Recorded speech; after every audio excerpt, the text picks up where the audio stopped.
Eravamo rimasti a pagina 56.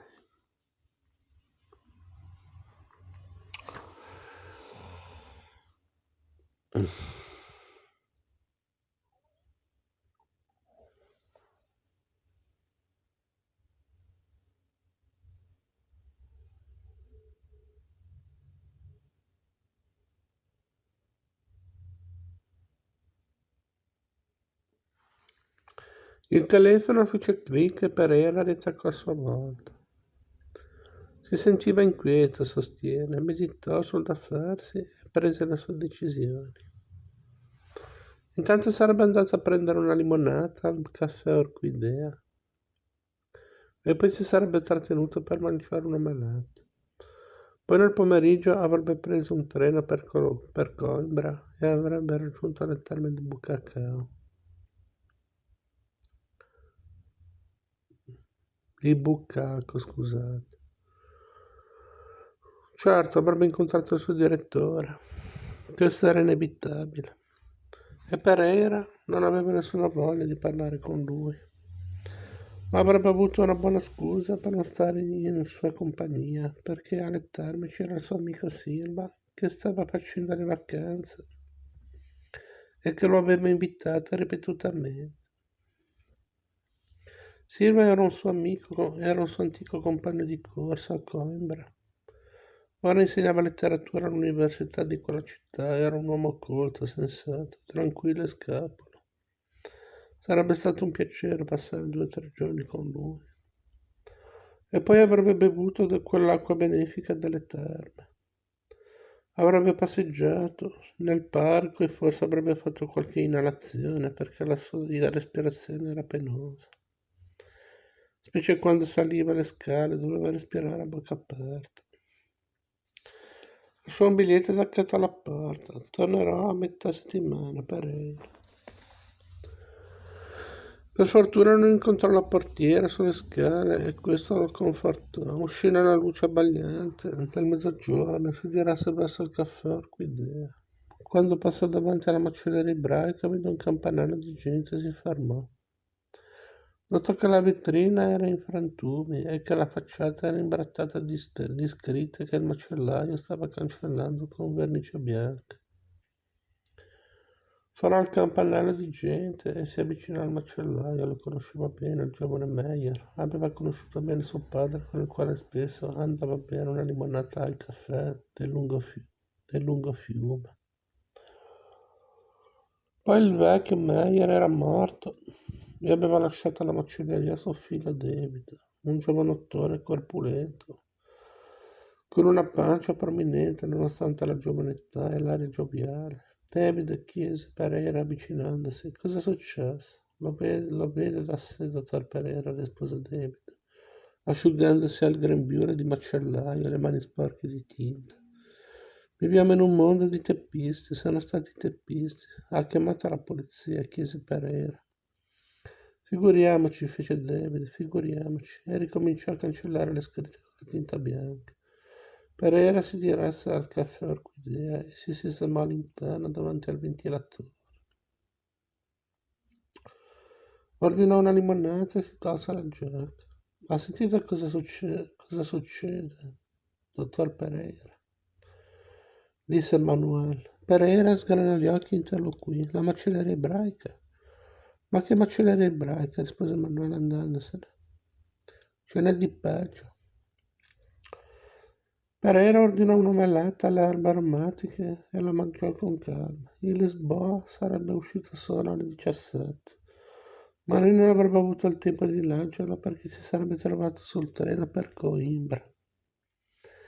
Magari poteva farsi portare un giornale del mattino, ma dubitava che i giornali portoghesi riportassero l'avvenimento a cui si riferiva il cameriere. Semplicemente le voci correvano, andavano di bocca in bocca. Per essere informati bisognava chiedere nei caffè. Ascoltare le chiacchiere era l'unica maniera per essere al corrente. Oppure comprare qualche giornale straniero in una rivendita di Rua de Ouro. Ma i giornali stranieri, quando arrivavano con 3 o 4 giorni di ritardo. Era inutile cercare un giornale straniero. La cosa migliore era domandare. Ma Pereira non aveva voglia di domandare niente a nessuno. Voleva andarsene semplicemente alle terme, godersi qualche giorno di tranquillità, parlare con il professor Silva, amico suo, e non pensare al male del mondo. Ordinò un'altra limonata, si fece portare il conto, uscì, si diresse alla posta centrale, fece 2 telegrammi, uno all'albergo delle terme per prenotare una camera e uno al suo amico Silva. Arriva a Coimbra con il treno della sera, stop. Se puoi venirmi a prendere in macchina te ne sarei grato, stop. Un abbraccio Pereira. Poi si diresse a casa sua per preparare la valigia. Pensò che il biglietto l'avrebbe fatto direttamente in stazione, tanto c'era tutto il tempo, sostiene.